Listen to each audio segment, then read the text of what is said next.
भारत सेवाश्रम संघ में देश और दुनिया में भारत की सनातन धर्म के मूल्यों और आदर्शों के लिए बहुत ही सराहनीय कार्य किया। सेवा के विभिन्न प्रकार के प्रकल्पों को भी दुनिया के अंदर ये संस्था लेके चलती है।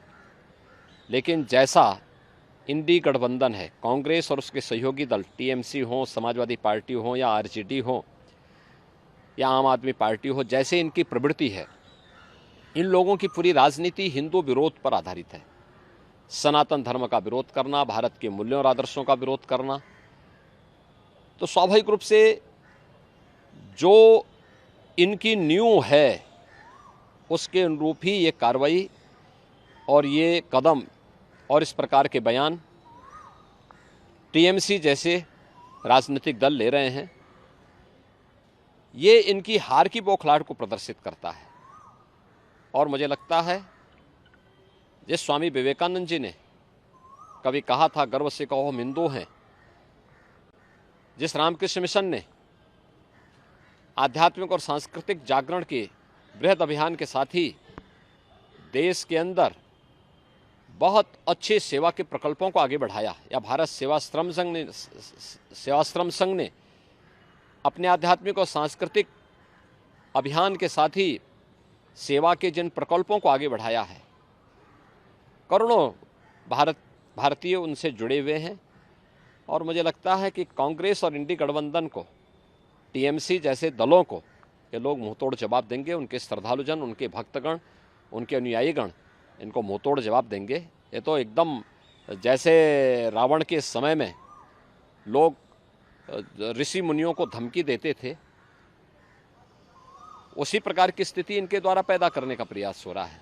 लेकिन ये सनातन धर्म है, इस प्रकार के गिदड़ी भभकियों में डरने वाला नहीं है, इसका मुंहतोड़ जवाब देगा। एक तरफ धार्मिक और हिंदुओं की धार्मिक और आध्यात्मिक संस्थाओं को धमकी दे रहे हैं, और दूसरी तरफ पिछड़ी जाति के लोगों के अधिकारों को जबरन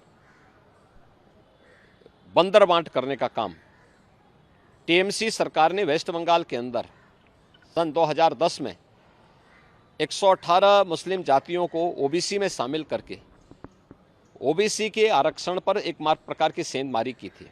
पिछले 14 वर्षों में लाखों पिछड़ी जाति के लोग इन सुविधाओं से वंचित हुए होंगे। इसके लिए बंगाल की ममता बनर्जी की टीएमसी की सरकार को ओबीसी समुदाय से माफ़ी मांगनी चाहिए, कांग्रेस को इसके लिए माफ़ी मांगनी चाहिए।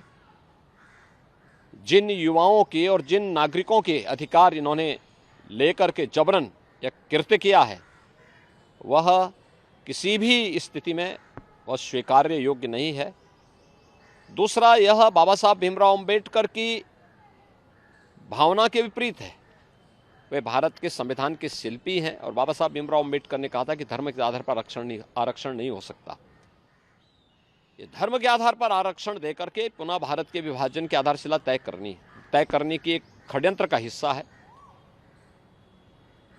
माननीय उच्च न्यायालय कोलकाता ने जो निर्णय लिया है अत्यंत सराहनीय है, अभिनंदनीय है। टीएमसी और इंडी गठबंधन, कांग्रेस समेत इंडी गठबंधन के सभी दलों के मुंह पर एक जोरदार तमाचा है।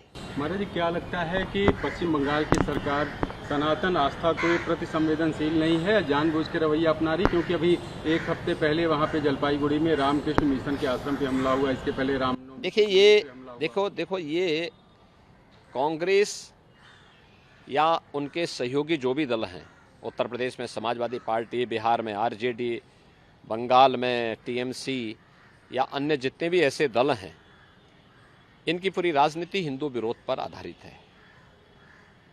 इनके लिए देश की तुलना में सत्ता महत्वपूर्ण है। देश की कीमत पर ये सत्ता चाहते हैं, और मुझे लगता है कोई भारतीय इसको स्वीकार नहीं करेगा।